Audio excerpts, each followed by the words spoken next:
हे भगवान, तूने मुझे इतने सारे बाल क्यों दिए? ये तो मेरे संभलने में ही नहीं आते।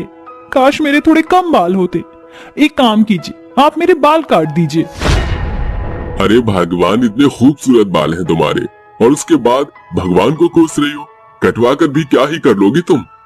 अच्छा, ऐसी बात है तो फिर ठीक है, आप मेरे बालों की वजह से लेट हो जाइए, फिर मुझे मत कहना।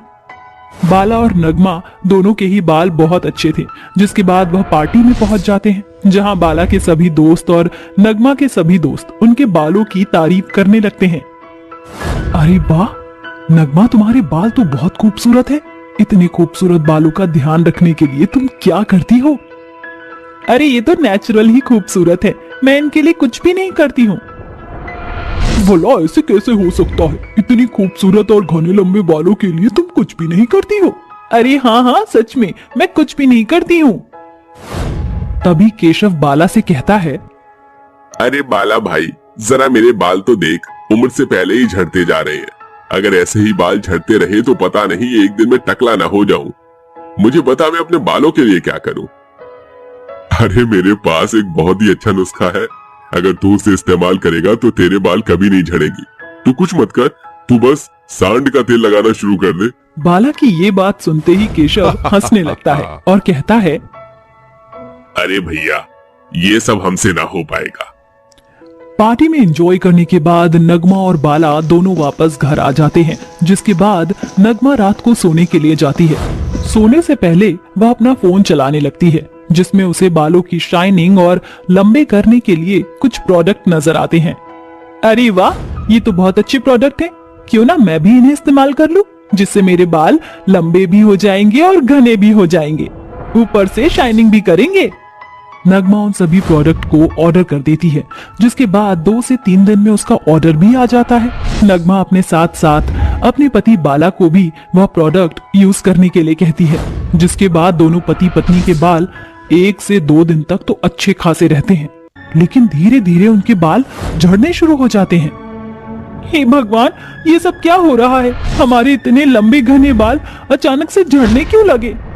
ये सब तुम्हारे उन प्रोडक्ट का कमाल है। अब जो तुमने किया है उसे भुगतो।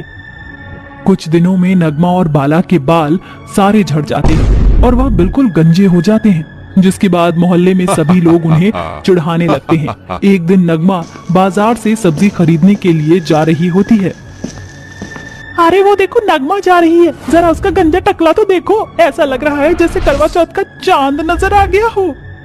और तुम ऐसे क्यों कहती हो? किसी के बारे में ऐसा कहना ठीक नहीं होता।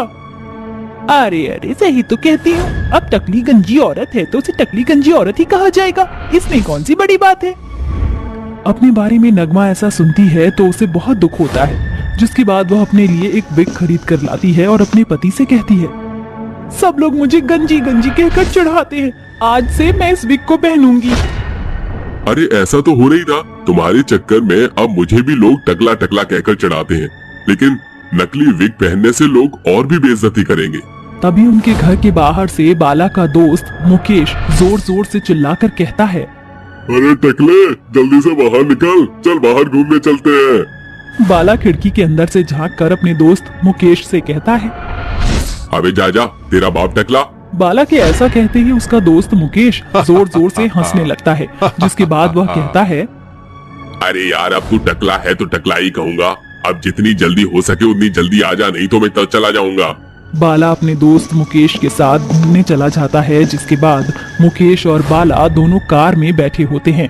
अरे टकलिया, जरा पीछे से पानी की बोतल तो निकालना। अभी तेरा बाप टकलिया, एक बार और अगर तूने मुझे टकलिया बोला तो तेरा अभी खोपड़ा गंजा कर दूंगा। अच्छा ठीक है, शांत हो जा। जब से बाला और नगमा के बाल झड़ जाते हैं, तब से गांव गली मोहल्ले के सभी लोग उन्हें गंजा टकला कहकर चिढ़ाना शुरू कर देते हैं।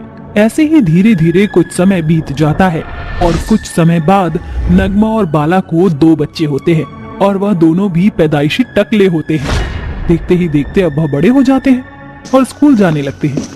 एक दिन बाला और नगमा दोनों अपने बच्चों को स्कूल छोड़ने के लिए जाते हैं। तभी एक चिराग नाम का लड़का जोर से चिल्लाकर कहता है, अरे अरे, वो देखो, गंजे पति की गंजी पत्नी और उसके टकले बच्चे जा रहे हैं।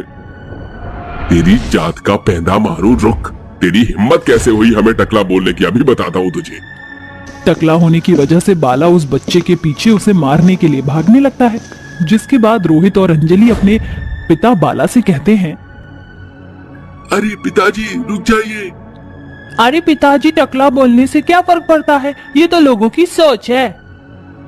तुम सही कहती हो, ये तो लोगों की सोच है। क्यों हम लोग टकले बोलने पर लोगों से चिढ़े?